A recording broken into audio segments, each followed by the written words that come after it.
He's got 2 grand slams on his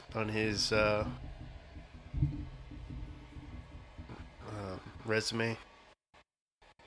Because he doesn't want to give it up. Yeah, he's like, damn. Kind of reminds you of E from Entourage. He kind of kicked it. Yeah. I was surprised. I was. They didn't call it like they dead ball or something. Last 5 seasons, the bases loaded. Holy shit, that's a lot. Yeah. Did you even have 5 this year? Well, we've done 3 of them. So, but that's terrible. they also play in like a very hitter-friendly ballpark. Bila Sport's been letting us down tonight. Yeah, they have. Back with the 1-1 count.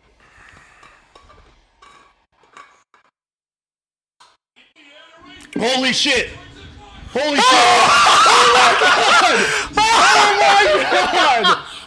Oh my god! Dude! Yes! Oh my god! The Grand Slam of Grand Slams! That was unreal! Oh my gosh!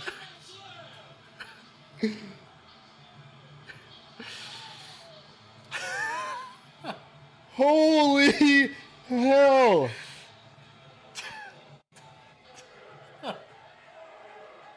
That is amazing. Woo! That was He willed that out. also Gibson. He fucking made that shit happen too, because that guy was afraid to pitch there. He was so afraid to pitch there. Oh my goodness. 4 games. So much for our stat of the day. 4 Grand Slams.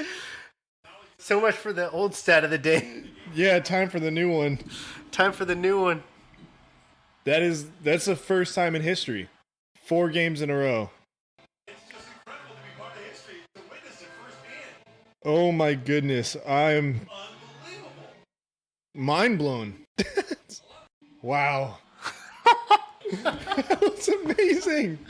Oh my god. That was amazing. I'm so glad it streamed right before. I know. We got the refresh on the stream. It was good to go. Just in time. Oh my god. That was incredible. The funniest thing is he did that after they fucking bitched about the fucking first Grand Slam. That's what It makes wouldn't it be even as better. sweet if that didn't happen. If that didn't start it off. That is so sweet. Holy crap. I wish there was actual fans in the stands for this game. Cuz could you imagine? I know. I'm surprised he's not more excited though. Hosmer? That's some. Dang, that's amazing. Whoo! That I was kind of feel bad for Gibson, but you dumb bitch. something. He got the hands in on that one. Woo. You just hear the get out. Yeah, I wasn't positive it was getting out. I knew it was at least a sack fly. I thought it had a good, off the wall. Yeah, I thought it had a good chance of getting out, but I wasn't convinced it was gone. That was crazy. Damn, the jinx didn't even work either. Where they're like, oh, no team has ever done this before. I know. Whew. All right, let's do it. Damn, that's so cool. Boys, let's get to it. Enjoy the show. Enjoy the show. Enjoy the show. Enjoy the show. Lights, camera, action. What's up, everybody? 3 amigos and a podcast. If you heard from our intro, Padres just made history. Was that a part of our intro? You were recording? I was recording. Damn. I had a feeling, man. That's a good I thing had you a were feeling. recording. I said it beforehand. I was like, dude, it'd be incredible if he hit the Grand Slam of Grand Slams right here. You were worried they jinxed it because on the screen right before they were talking about how it's never been done before. And I think on the spectrum of superstition, I think you're definitely higher on the superstitious scale than I am. But I'm still kind of I'm still like halfway in that. Like I'm like a 5, and I think you're like a 9 or a 10. You're still stitious. Yeah, I'm just a little stitious, but No, I'm definitely about the superstitions, especially in baseball and hockey. I'm big on superstitions. Football and like more give or take. I think it's like there's too many factors and variables in there, but something about just routines in those sports, I'm like, man. So I thought I was gonna jinx it. To be honest, I thought it was too good to be true. I didn't think it was. I didn't think it was going to happen. In fact, actually, right before we were streaming the game and it was having a little difficulty streaming, I was like, "Dean, all I know is it better stream right before, or else it's going to be done." Yep. And luckily enough, got it up and running, streamed beautifully, and kicked off, and it was good to go. That was insane. That was insane. That was first team in Major League history. Baseball's been going on for over 100 years, and it's never happened until now, and I think it's pretty remarkable. I think the whole thing sets up beautifully with the whole, Tatis. The first Grand Slam of the series was them whining that. I mean, we'll get into that later on, but I think it definitely set the stage well, and I think a little bit of it was manifested by the Rangers too. Before that final pitch that he hit for the Grand Slam, the pitcher was he was taking his time on his delivery, and he was staring down the catcher. There was a lot of call for time from Eric Hosmer. I think he probably did like 2 or 3 times before that pitch, and to me that seemed like more psychological more than anything. It was kind of like he was definitely in his own head, and they were trying to keep things down and in. Usually that seems to be Hosmer's like cold zone is down and in, but he totally, like you said, he just manifested it and just left a ball hanging right over the heart, and right Hosmer ripped it.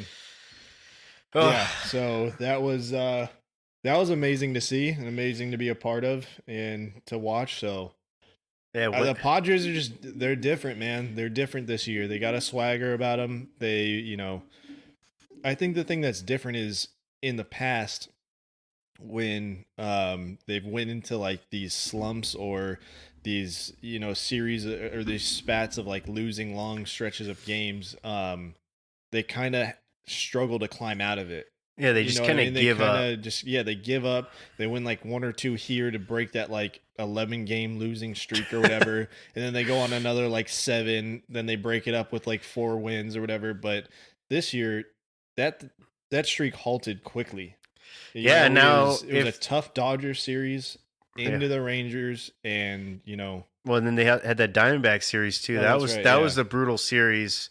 The Diamondbacks I feel like this year the Padres have faced teams when they're hot, which they've kind of drawn some bad luck in that regard. But they faced the Rockies, and the Rockies were hot. Now the Diamondbacks are scalding hot, and they face them. And anytime you're facing the Dodgers are they're a tough team. Yeah, they're so talented. They're the team that's supposed to go to the World Series from the National League. And arguably they should have been the new dynasty of baseball starting in 2017.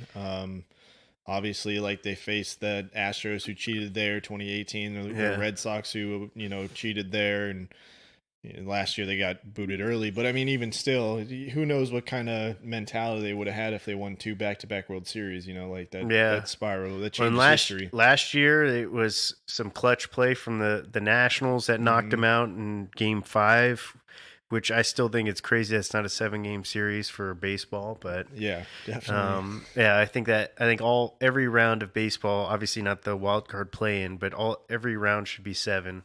But that's a different discussion, but so how was your week? I know we're kind of we're doing things a little bit out of order. We were just so excited over this Grand Slam. I'm just riding that high of the Grand Slam, but week was good. It's kind of weird because I usually ask you guys like how your weeks are, and it's something new because we all do something different. But this weekend, you guys all came over for a little barbecue at the house. Yeah. Watched some UFC. That was fun. Yeah, watched the fight. Just kind of hung out and talked, so that was fun. Yeah, dude, the food was so good. Those tacos. Yeah, you like those? Those were pretty tasty. Nice, man. I like those, and then it's my little homemade recipe. Do it in the Instant Pot. So the salad Michelle brought was really good too. I like that. Yeah, and then those desserts she brought too were really good. Yeah, they were. So yeah. Did that. Yeah. I also went to another thing the next day. So dang, party animal. I know. I was telling Dama the same. It was with one of her friends. So it was like a kid's birthday party, but they had like a lot of drinks and stuff, so it was still good. and they were playing like a lot of EDM and stuff, and I'm like, at a kid's birthday party? How old was the kid? The kid's 2 years old, but their parents are just kind of like, fuck it. The mom's like, so basically the mom was very excited for this year's birthday, and she like went all out. It was like a full Mickey safari theme. Nice. Everything was she hired like a taco man, and anytime you bring those tacos by, man, those are some freaking delicious tacos. Dude, you had a taco weekend. Hey, I don't have a problem. I could eat tacos I love Mexican food. Mexican food and probably Italian food would probably be like, ooh, Italian. I think Italian's my number one. Yeah, it's neck and neck for me. Yeah. With those two, and then American's like super far down the list. Yeah. And then it's all American, isn't it? Yeah, I had one of those truly blueberry acai. What the seltzers? Truly they make a blueberry acai. Yeah, that one tasted really freaking good. I was like, damn. What? Yeah, they're putting acai, like, is it the flavor of acai, or they putting like the antioxidants in it? No, I think it's the flavor. It tasted good. I like that thing. Huh. I didn't think I would, but apparently I like the seltzer. So you're a seltzer guy now. I'm not a seltzer guy. Mr. Seltzer I'm not a seltzer guy, but I got some seltzers left over. That truly was good. I'll say that. It has the thing about the seltzers is sometimes they don't have enough flavor for me. Yeah. Like I need a strong, bold flavor, and these are kind of just very very light. I feel like most of the Ashlands and the White Claws are very like, it's like a hint. And I don't really like hints. Like I don't like flavored water or anything like that. Like whenever they throw like, I'm just not into it. So. No, I know what you mean. Honestly, like all the White Claws flavors basically taste the same to me, because I'm just like, they're just fizzy, and I don't like the hints. The hints just blend together. Yeah. I don't really care. I'm not paying attention to that. But nice. Yeah, Sunday, Sarah and I went down to the beach, and we went and played spike ball for like 4 hours with some people. Damn. So that was fun. I was pretty exhausted after that. You got crisped or what? No, I was okay. I suntanned up. It just kept reapplying. You guys love spike ball. I remember that one was Sarah's birthday that one year. Yeah. And you guys were all about the spike ball life. Oh yeah, all about it. Well, I went and met up with like one of her friends, and she's kind of seeing this guy that's a semi-pro tennis player. So he had his friends there, and they had just recently started really getting into it and playing it. So they were really good because they had that like hand-eye coordination from tennis, Yeah. And yeah, man, I was playing with another buddy, and we held our own. We were working them pretty good, but man, dude, it's so tiring, like running on the sand. Yeah. Trying to, like, those quick movements in the sand it's tough. But you start dragging your feet too after a while, and then before you know it, you're tripping and falling on your knees, and then you got sand all over your knees. And no, dude, I was covered in sand. I had to go jump in the water, but the water's still warm. It's nice. And then you get the salt water, so it's you're still getting that. It's good. It's getting a little bit of that grit in your skin. Kind of dries it out. Got to stay tough, man. Got to tough the skin. I'm a working man. Callous the skin. Well, anyways, so it sounds, sounds like a fun weekend. Yeah, fun weekend. With sports being back too, I just feel like every night I'm just excited because something's on. I got the Padres. I can watch the NHL playoffs. Basketball's on if I literally can't find anything else. There's almost too much. I'm like, damn, because normally So like for me, and I think for you too, hockey's usually pretty much wrapped up by the time baseball's starting up, right? No, so their games actually start at 7:30. No, I'm talking about traditionally. So yeah. So like that's the thing for me. It's like baseball and basketball have been going on at the same time, and I'm like, I'm gonna watch playoffs over regular season. Mm-hmm. Even I still want to watch the Padres. I just can't watch two things at once, and it sucks. But it is what it is. No, but it's nice on those off days. You know what I mean? You're like, oh yeah, I could watch it today. And then on top of that, it's almost too much though. I'm like, damn, just yeah. Why couldn't one of you guys started earlier? Give me a break. But on top of that, I mean, I've been playing a lot of video games too. Sarah and I found this one video game called Fall Guys. If anybody's listening right now and you have a PS4 and Xbox 360, download Fall Guys. It is so fun. Yeah, I saw Dean was playing it. He was geeking out on it earlier. He was and then Sarah and I we had a tournament for Rocket League that we won. So that was pretty fun. That was a good time. Also, if you play Rocket League, hit me up because we'll join up with you. But yeah, anyways, sports, because we are men and talk about sports and podcasts and stuff. Not nerds like Dean. Not nerdy stuff. But yeah, I mean, this week especially, we had the second round. I had the second round for the NHL playoffs. The Canucks are facing the Blues. Saw the Bruins made it too. Yeah, the Bruins made it. We actually had a couple series finish up yesterday. I don't have the full list in front of me. I guess I can pull it up. But while I do, the Canucks have just been, they've been battling their series with the Blues. Hi, Harper. They, won the first two games, which I was just ecstatic about. I didn't think that they were going to be able to put two games up on the Blues. Blues came back, tied up two series. Last night, they just had a stellar game. TJ Miller, 2 goals within the overtime. TJ Miller? Yeah. Like the comedian. Oh, yeah. God. I didn't even think about that. Yeah. Excuse me. It was TJ Miller scored a goal, but Tyler Mott scored the 2 goals last night to let them win. The list of series that are over, the Lightning are advancing. The Bruins, like Brandon said, the Colorado Avalanche. Canadians and Flyers have their game 6 tomorrow. The Caps Islanders are going on right now. It looks like the Capitals are going to get bounced. They're down 2-0. Stars and Flames game 6 later. And then we also had the Golden Knights take their series over the Blackhawks. So nice. Yeah, game 6 for the Canucks is tomorrow at 6:45. So they have the chance to take that series against the defending champions, which would be incredible. It's got to be pretty nice for the city of Vegas having like the 2 professional teams, and then I think they have like the minor league team too. So it sounds like the Vegas Knights are kind of latching on too. Yeah, definitely. So I think they had a down year last year after they made it to the Stanley Cup, right? They got bounced in the second round. Oh, gotcha. So they're yeah.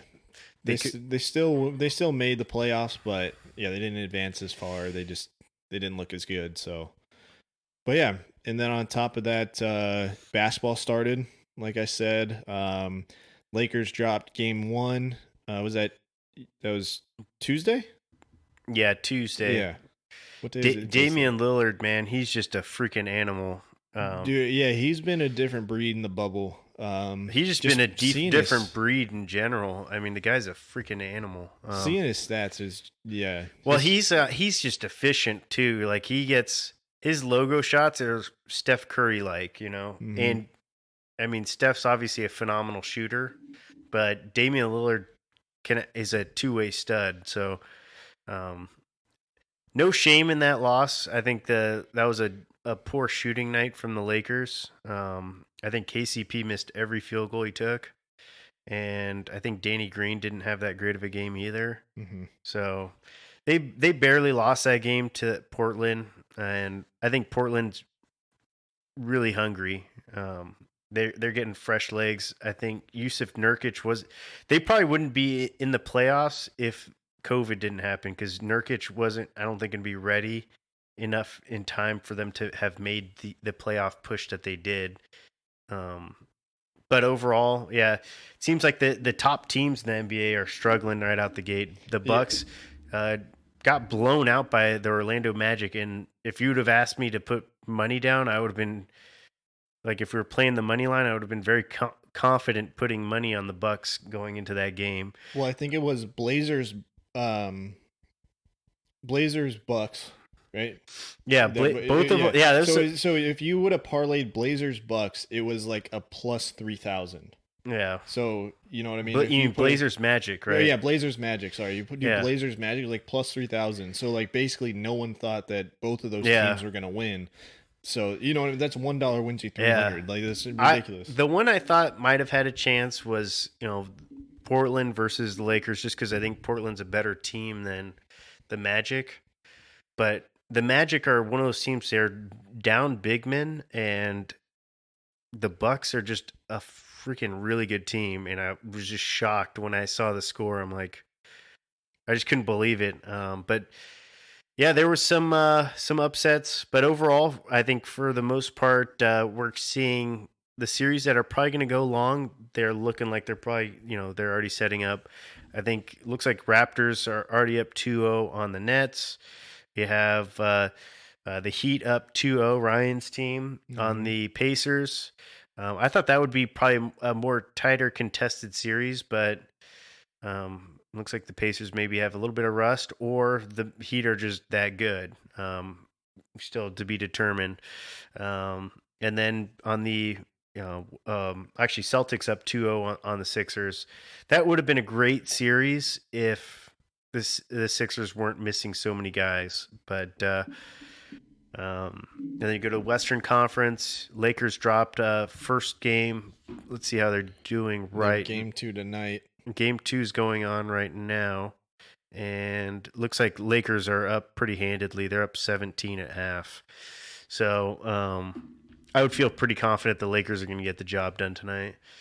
And then Clippers, they won that game 1, had some debatable topics over the Kristaps Porzingis. I was telling Dean about it. Let's just address this right now, because we had a good conversation off the podcast. I just want to bring it back up and just spark it again. This seems to be like a big debate topic. Everyone, well, at least after game 1, it was. Seems like nobody gives a shit about it now. But game 1, Porzingis, one of the stars of the league, got ejected from the game after picking up his second technical, which is an automatic ejection after that. Obviously, nobody just from a competitive standpoint wants to see a superstar removed from a game, especially a playoff game, and one that obviously is prime time. It was a 6:00 showing, so everybody on the West Coast, if they're watching basketball, they're watching that game. Yeah. So you said like second technical automatic ejection. So like watching it and just seeing the reactions from both. Like Dirk and LeBron, like those are 2 huge names in the game of basketball. And for those to call those, for them to say that those calls were weak and I agree they're weak calls, but they called it both ways, and that's where I have a problem with it. I'm like, but that's the thing. It's like they know the rules. They know second tech means automatic ejection. So for them to say like that doesn't deserve like an ejection, no, it doesn't. But it deserves a technical. Yeah. Well, and the thing is the refs. I just think in the playoffs, the refs just got to be. You got to be a little tighter with the whistle. You don't blow it on every single play like they traditionally do. And basically, for one of the early plays in the game, Paul George got flagged for a tech because he pointed at the ref because he was upset with a no call. And then the same thing happened to Porzingis shortly thereafter. I don't remember which player went up for a dunk, but Porzingis went up, swiped at the ball, and he got a whistle blown on him, and he was pissed that he got the whistle blown against him, and he I don't remember if I think he punched in the air like towards the ref, and he got a tech for that. And then shortly thereafter, there was a scrum between Luka Doncic and Marcus Morris. Porzingis comes in, kind of escalates the thing. He shoves Marcus Morris. They both get into it.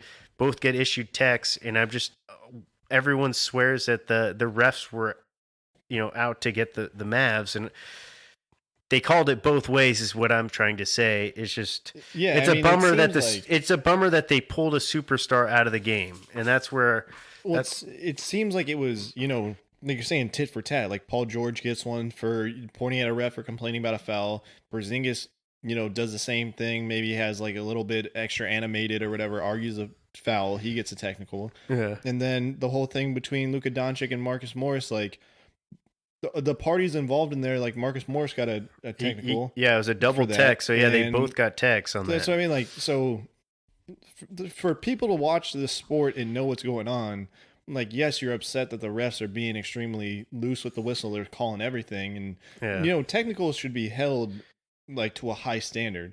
It's like a red card in soccer. Yeah. You know what I mean? Or it's like a 5-minute major in hockey. It's like, you don't just hand these out on a whim. There has to be something. Especially real. In the playoffs. Like in the regular season, I don't have an issue with it, but. Do you think it has anything to do with the bubble? Like, do you think that refs are trying to be really just set the tone of, fans aren't here to kind of impact our decisions and like impact our game, so we're calling, like we are now showing you we are the officiants and in charge. I definitely think that yes, the bubble is playing a factor in several ways. I think players have a lot more energy right now than they traditionally do because they've gone through the entire 82 game grind, and then now they're getting another dosage of a long playoffs going ahead. So they're a little more fatigued traditionally, and so I think the players are a little bit more juiced up. They're also, they're in this bubble, so they're not able to see people that they traditionally get to see outside of, obviously being able to FaceTime and stuff like that. But you're constantly stuck with like your teammates, which is good and bad at the same time. So I think there's a lot of built up, I guess, just energy there. I also got to think that it's, watching the games in the bubble, it does kind of have an aspect of like a pickup basketball game. Yeah. And like we play pickup basketball and somebody does something, they're like, oh, that's a foul, and you're like, you complain, you're like, come on, man, we're playing pickup ball. Like, well, and then you don't call every little foul in pickup. It's a quiet, like you said before, there's no fans, so there's no screaming, so you can literally hear everything if you're a ref. And so there's a lot of things that they probably don't catch that they like in a traditional playoff game that they can catch now. Yeah, so they can hear a player like yelling at it's them, almost like Adam Silver needs to have a little powwow with some of these refs and like, hey, like I know you guys want to call the game a certain way, but I do want you to use more discretion when you're blowing these whistles on techs and blowing whistles on some fouls, because there's touch fouls that they're still blowing the whistle on. I'm like, those are regular season fouls, not playoff fouls. But it definitely, baseball gets not a bad rap, but a lot of umpires in baseball get a bad rap because, they try to be bigger than the game. They're trying to say, this is the call I'm making. It's the same thing with a lot of the baseball. Like with the Angel Hernandez, he said when replay came into effect, he was like, even if the replay shows the other answer, I'm not changing it because I made the call. Yeah, you know what I mean. He's like, I'm sticking with what I'm saying. I'm the umpire. I'm the final say. Some of these guys, I think baseball more than any. But it seems like basketball is also like the refs in basketball are also starting to become that. Like they want to set the tone and the precedent of like, this is my game. I'm calling it. You play by my rules, kind of thing. Yeah. The thing about basketball too is you could literally, if you really wanted to, if you're looking to blow the whistle, you could blow a whistle on just about every possession. Like there's something you could find. You're like, well, you kind of hit him there a little bit. So let's, like, unless, well, unless you're totally playing off a guy on defense, like that's the only way you're not going to get a whistle. Like, and that's the thing too, is like, I feel like these guys may be playing a little bit more aggressive. One, maybe because like you said, there's a lot more energy. They not as fatigued as they would be. And then two, there's kind of like that pickup basketball aspect to it. It's like you're not surrounded by fans in that atmosphere. So it kind of feels like you're in like a summer league practice kind of thing. Yeah. So you're playing a little bit more aggressive. You're getting into it a little bit more. Well, it's easier to smack talk. I mean, they had the before the playoffs started, you had the incident with Paul George, Patrick Beverley, and Damian Lillard, where they're like, it's Dame time, and then he bricked both of his free throws, and you couldn't hear that traditionally, like in a normal playoff game. He might be able to hear it, but it wouldn't be with the clarity. You're like, oh, I know exactly who said that shit. Like, yeah, exactly. So it's like, it's different. Yeah, it's definitely like you're saying. It's more of that playoff basketball. Normally these guys, I think, they get so laser focused on the basket that the fans don't even exist at that point, and it's just kind of the sound of the crowd muffles everything, all the sound all around, as opposed to just hearing one voice in the background. That's a little bit more distracting than just a cluster of sounds. Well, it's like, it puts you into that like white noise kind of thing where you can really focus. You're like, oh, I got to block this out. And it kind of puts you in that mentality. So yeah, but so that Clippers, series is even. The Mavericks came back. They were the better team yesterday. They were hitting every shot. They shot over 50% from three, and they just looked like the better team yesterday. Let's see. The other series that was really good too, Denver versus Utah. Game 1 went to overtime, and Denver ended up pulling that out. Jamal Murray just basically rained on Donovan Mitchell's parade, and he had a great game in overtime. He was involved in, I can't remember the specific number, but he was involved in almost every possession, whether he was dishing out an assist or scoring it himself. But they took game 1 in overtime, and then game 2 it was all Utah Jazz. They just smoked them in game 2. So that series is tied up, and I'm missing one other series. Oh, Houston versus OKC. This is looking, I thought it was going to be a more competitive series, but Houston just looks like the superior team, and I'm very confident they're winning the series. And if not 4, I'm calling 5. I don't see OKC winning more than one game in the series. Nice. I think Shaq and Charles Barkley have a like 100,000 or 100. They had a little bet or something. Yeah. So if the Lakers, I forget the exact amount. If the Lakers win today, Charles is going to look like an idiot, which is looking like the case, because Charles said that the Blazers were going to sweep the Lakers, which pretty much everyone knew is crazy. But then the Blazers ended up winning game 1, so everyone kind of has to put up with Charles Barkley's shit for a couple days. Yeah, I mean, he looks like an idiot without any help from anything else. So he's kind of just I feel like he's kind of a troll. I think he kind of likes, like, him and Shaq go back and forth, and then Kenny, I think, is the voice of reason between the two of them. He's like the moderator. Yeah, and then Ernie Johnson is like, he's kind of like, all right, guys, let's get back to our next topic. Yeah, we got to keep this moving. So I do like Shaq, though. I think Shaq's usually got some pretty good takes, even though he sounds like a caveman when he's talking. Yeah, right. But actually, that group, I really hope they keep those guys together. The TNT. I will say that, yeah, that little what do you call that? Commentary group or whatever it is, like, they are entertaining. They do good job. Well, the thing that is, Shaq and Charles going back and forth, even though Charles will say really stupid things, I just enjoy seeing the banter going back and forth between Charles and Shaq. Well, because it actually feels like a real rivalry. Yeah, like, it feels like actual hatred. Well, and the funny thing is Shaq's got several rings and Charles has nothing, and that's just a constant debate topic, Well, they both played for rivaling teams. I know he's a big, longtime Sun player, and Shaq was a longtime Laker. Yeah, I don't know. Yeah. Anyways, we'll move on to our last sport. But it is exciting that playoffs are going on. I mean, it's good. In all aspects, NHL and basketball, it just adds a different life. So it's nice. In addition to that, baseball's still hanging in there too. I was very scared that they were going to shut it down.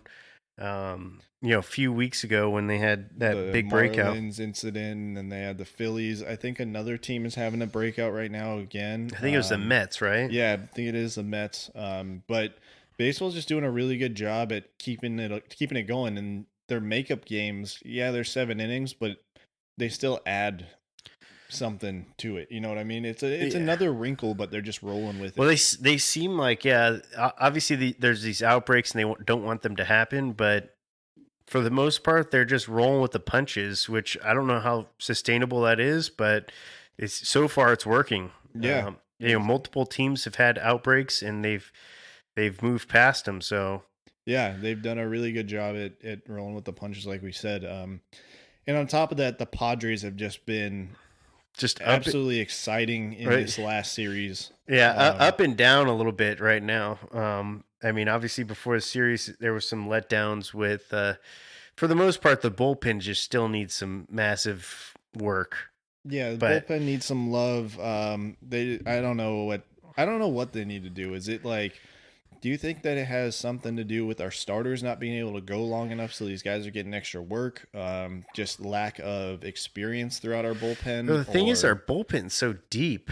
To me, it's just you have so many guys underachieving, and there's just no confidence in these guys. And then I think Jace is, I'm just not in love with the way he's used the bullpen, but I mean, it is he knows these guys better than we do. I know yesterday he had, who was it? Was it Strom who gave up the homer or? No, it was, oh man, now I got to look it up. Why don't I have, where's MLB? Regardless. Who was it? Regardless, he's Strom's been doing really good too. He's actually one of the few arms that I feel comfortable. But they've been making Strom and some of these other guys go multiple innings. And I know Strom is. Oh, it's Stammen. It was Stammen to give up the long ball. Still, Stammen's been kind of a letdown this season too. But he's not some of these other guys that are coming out of the bullpen. I mean, basically, if you have an ERA in the 4s, I'm pretty happy with you at this point out of the bullpen. No, seriously, because it's like we have so many guys in like 8s and 10s and 15s and stuff like that, and you're like, and these guys, it's not like it's the first week of the season now. You know, if you're a reliever and you get roughed up in one outing, you give up a 2-run shot, and you pitched 1 inning, you're like, oh, my ERA's gone. Yeah, I mean, it's Guerra and freaking he's optioned now, but Perdomo's been a bum. Yeah, Perdomo. Drew Pomeranz still being a stud. He's been elite for us. Yeah, I think he's pretty much our closer for the season. So yeah, I guess we should talk about injuries. Actually, big moves this. Yeah, so we had Tommy Pham, who I think he's done for the season with a broken hamate bone. What is it? Hamate bone. It's like a little small bone in your wrist, right? His wrist, yeah. And then also Kirby Yates seems to be out for the season with some kind of bone spur in his elbow. Yeah, he's Kirby just has never looked good this season. No, he hasn't. And I mean, maybe that injury was lingering beforehand, so he was just pushing through it, or it came after. Who knows when it really struck? But it definitely seemed like something was off with him. Luckily, we have a deep bullpen, like you said, with Pomeranz and Pagan to step in there to close out games. Pagan's control still has not looked good, and he's traditionally control pitcher, but he's been effective of late. So I'm still kind of I'm hoping he's gonna like just settle into a massive groove down the stretch, and our bullpen is just gonna lock in, and we're gonna be winning a bunch of games that we've been losing. Because I feel like our offense has definitely just been a pleasant surprise this season. Yeah, I mean, Tim Hill stepped in tonight. He's looking good. Yeah, he's been pretty decent too. I don't know what his numbers look like, but he's been. I mean, early on he was looking pretty bad. Yeah. I want to just go through our starters real quick. I just want to ask you a question about Chris Paddock. Do you feel like Chris Paddock is not the ace that we were looking for? I still have confidence in Paddock. He got roughed up really badly in that Dodger start. And, I mean, as a starter, you're going to have bad games. That's just how it is. He kind of got roughed up last night, too, in his start. Well, the score, let's see, the score was pretty... No, he couldn't have gotten roughed up too badly. Well, not too bad. He gave up 1 run over 6 innings. That's pretty good to me. It was just not roughed up, but it all came in. I think it was that second inning. You let off with that home run, gave up a lot of hits, his curveball just doesn't seem to be hitting where it needs to be. That's still his work in progress. Yeah, he's still that fastball changeup guy. Two-pitch pitcher, and I think just to be an ace, he needs to develop a third pitch. Yeah, he's got ace stuff for sure. He hasn't produced like an ace this season. His ERA's in the 4s right now. I think he's a low 3 to high 2 guy, in my opinion, if you get him right. And overall, I'm not like right now. Lamet has taken that ace role with the ball club. He's had multiple games where he's gone deep, getting no hitters. Seems like he starts to fatigue a little bit. He's got a lot of power in his pitches, so it would make sense that he's fatiguing, and he's had at least one Tommy John that I know of, but he might have 2. I can't remember. Yeah, I think it's just the one. But also with Lamet, he can go. I think he has the ability to go deep in games if he stops wasting pitches, because he does throw a lot of pitches in his outings. Oh, you're getting Michelle Baez. There we go. But it's Lamet, in my opinion, right now is looking like the ace of our ball club, and the best pitcher, the best starter that we have right now. I think Paddock has kind of fallen a little bit. Yeah, he still would be my number 2 though. Yeah, I know Zach Davies has done fantastic, and he deserves probably a bump up to the 3 spot in the rotation. Garrett Richards is no bum either, though. He's been solid. He's looking solid. If they can get the, I honestly, they have a decent enough rotation, but if they could get another piece, that would obviously be massive for the ball club. But right now, I think more important than the starters, because I think all the starters have been serviceable up to this point. Even in a bad game with our offense, some of these other guys can get it done.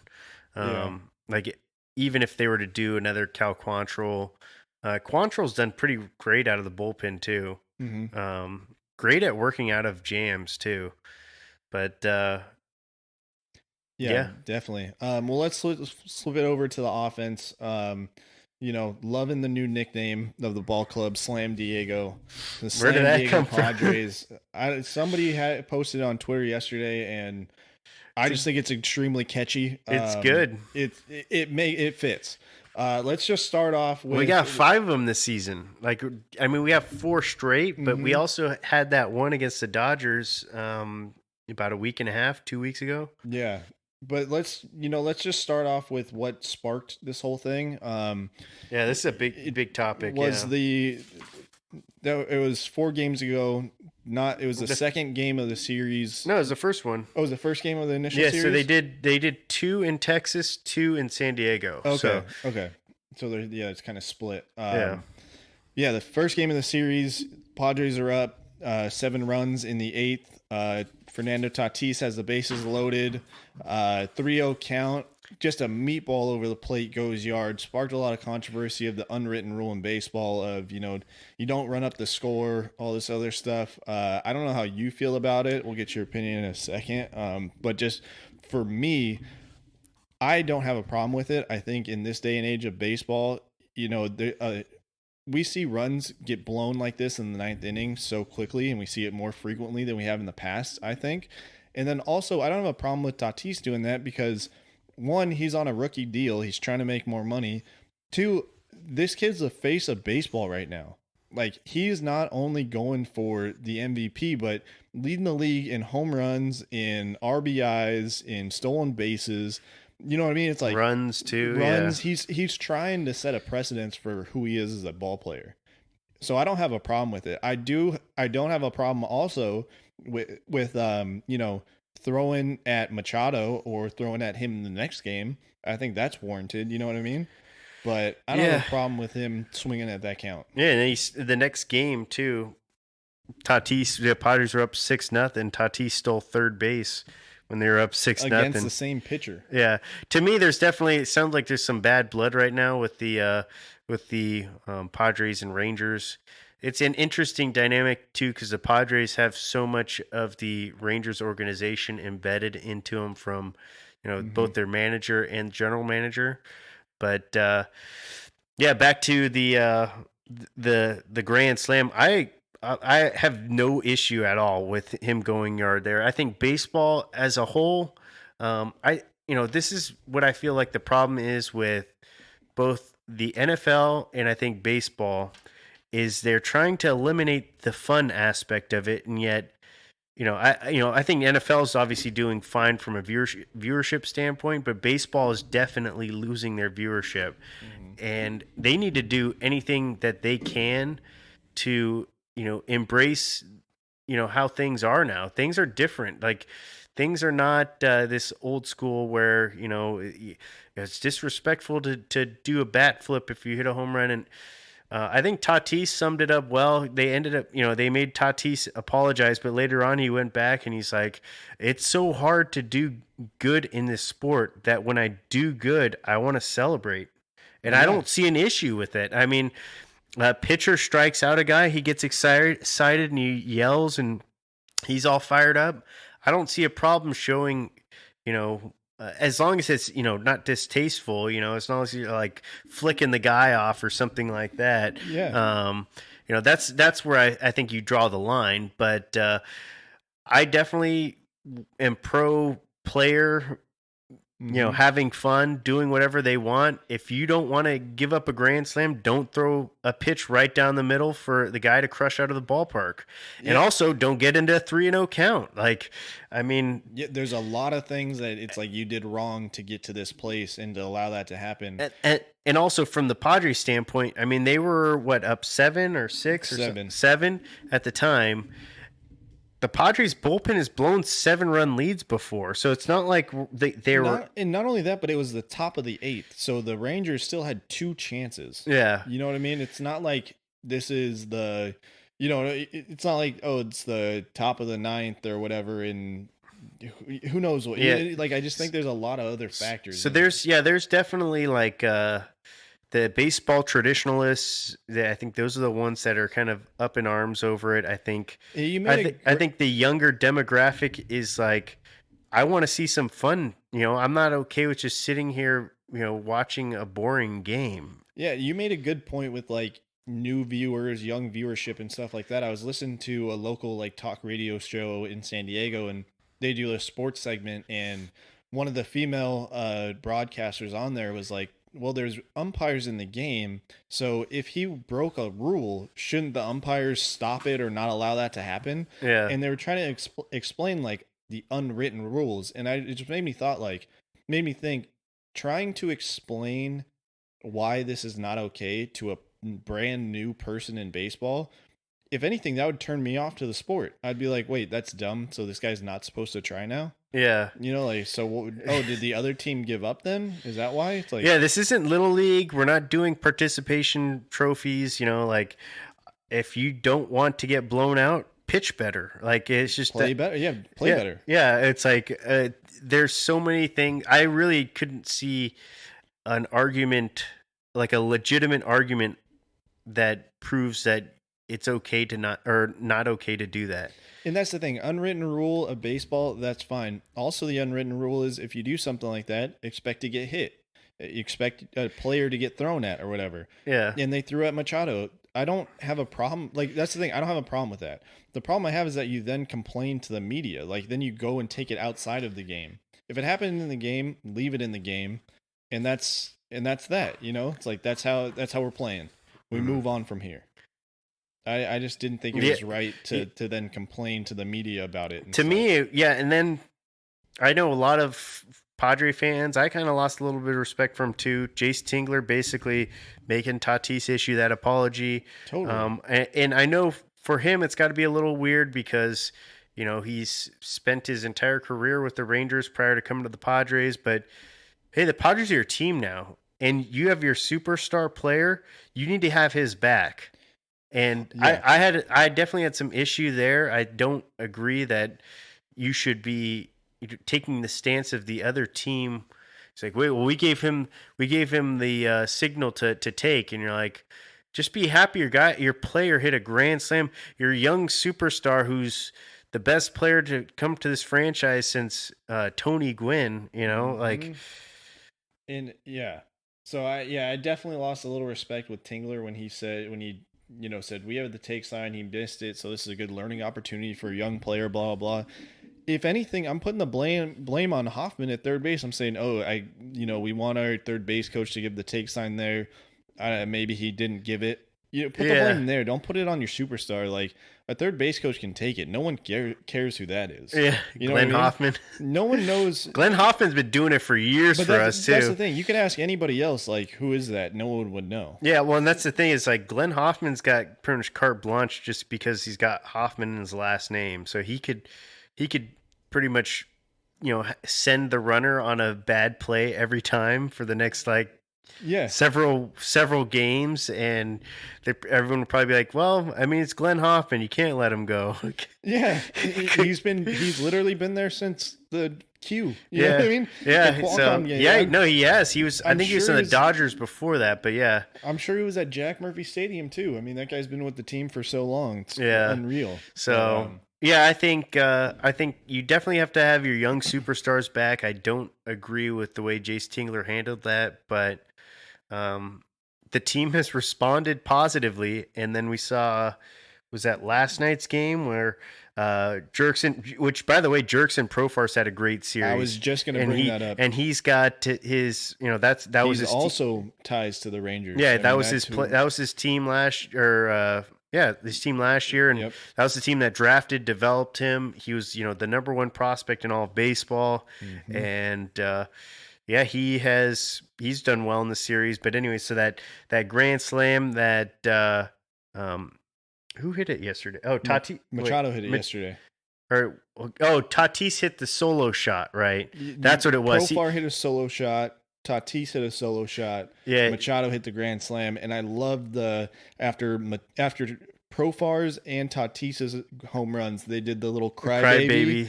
It's just so true. That's literally what they sound like. And if I was a Rangers fan, I would be embarrassed.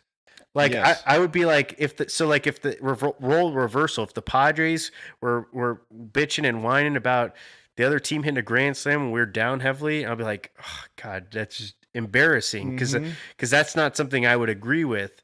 And I just think that the way that organization has handled it, it's just been,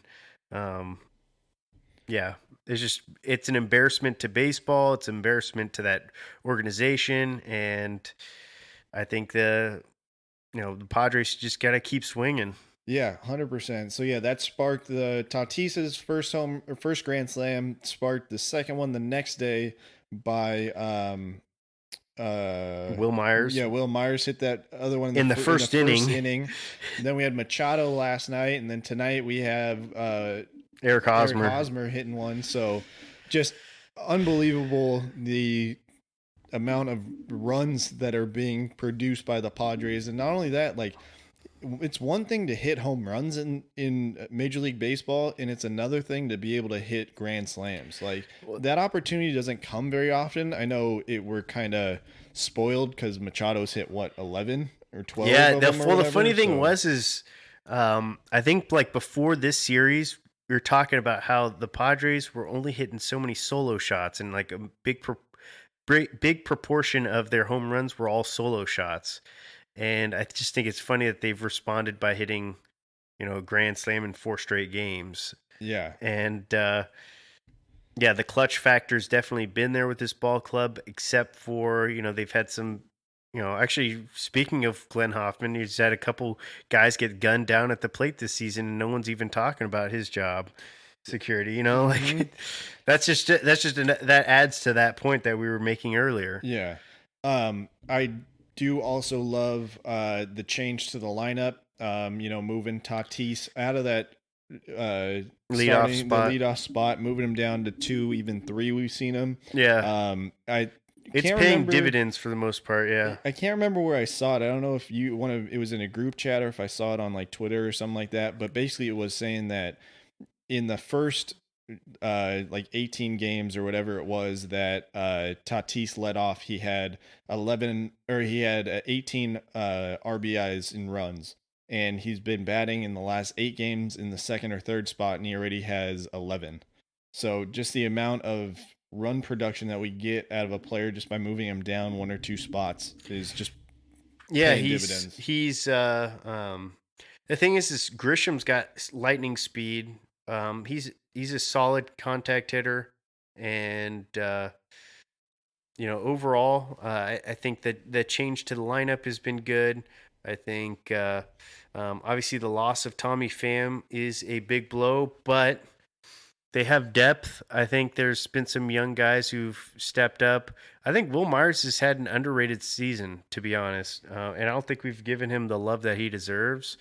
I think he's had an expected season, so it's like you expected him to do no. He's not. He hasn't played this good since he signed that big contract. No, that's what I mean. It's like, but that's what I've been expecting of him over those years. Like I've been expecting him to play like he this. Does. So he should be playing. Yeah, he's living up to his contract. Now that he's doing it, it's like, wow, you are doing amazing, but also you're doing what you're paid for. And then Hosmer's back.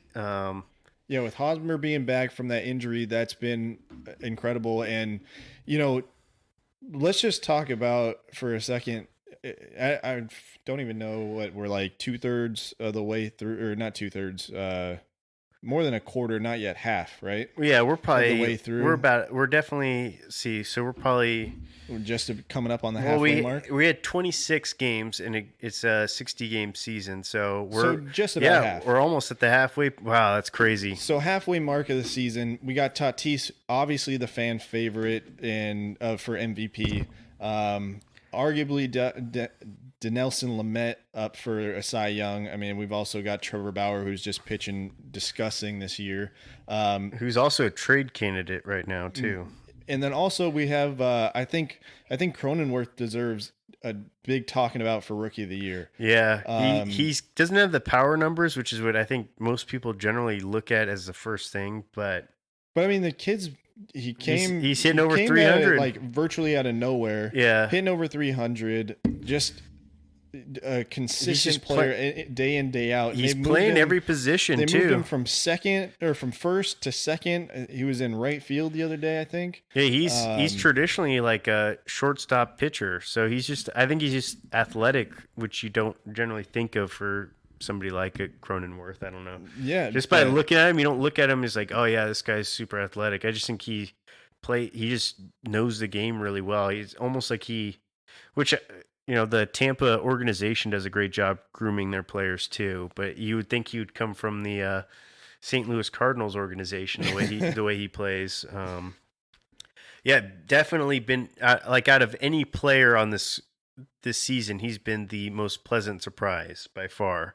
I know Tatis is playing. He's elevated his game up from last year, which is crazy, but we expected big things from him, and obviously he's delivering beyond what we expected. But Cronenworth was a guy that many of us thought was barely going to make the roster.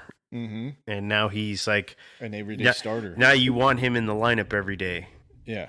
I wouldn't say second base is for sure his, but right now he's got a long leash right now. Mm-hmm. Well, especially being able to show that he can virtually play anywhere. Yeah. That's huge. Just put me in, coach. Yeah. That whole aspect. Yeah. So I would say the Padres are probably, their 1 through 6 I would probably say would be the number where I'm like, yeah, I like their top 6 guys. And then beyond that, it's kind of a little rough, but yeah, a couple guys just kind of weighing them down, but we expected that, especially out of Hedges. You just kind of got to ride them in. Hedges, and then lost the depth with Pham. That's a little bit of a blow, but Pham had been struggling this season, so it just gives more opportunity for these other young guys coming up, and we'll have Pham back next year, and if we make the playoffs, Pham will be back before the playoffs. So yeah. That's kind of all I had for the Padres. You got anything else to add, or anything else you want to? We could probably save it for next week, but like trade deadline, we could talk whether you think the Padres are. Let's save it for next week because hopefully we can have Ryan on. Hopefully you can make it. I'm just gonna make a note so we can talk about trade deadline. But yeah, that'd be good, especially because by next week we'll be halfway through the season. I'm not entirely sure when the trade deadline is, and it'll be a really interesting trade deadline, I think, just because there's so much uncertainty. It's a sprint. Traditionally, I don't think it. Obviously, if you have it's usually like whatever 60 or 70 games left in the season when the trade deadline happens initially, right? Yeah. It's usually like July 31st, right? And then so you have August and September, so 2 months of baseball before the playoffs. And now it's like you're going to get less than a month out of this player. So it'll be interesting to see how many people are buyers at the deadline as opposed to sellers and vice versa, because I can't imagine it's a hot trade deadline, but you never know. Yeah, I mean, there are a lot of players that are up to like for contract years next year, and those are always kind of the guys you see as being trade deadline pieces. But like you said, with a short season, who knows who's going to be buyers and sellers, and who knows what everyone's going to be willing to give. So yeah, I feel like that'll be a fun topic. The prices will not be quite as high from a prospect standpoint. Mm-hmm. But all right, everybody, we are the Three Amigos and a Podcast, and we will be back next week. Later.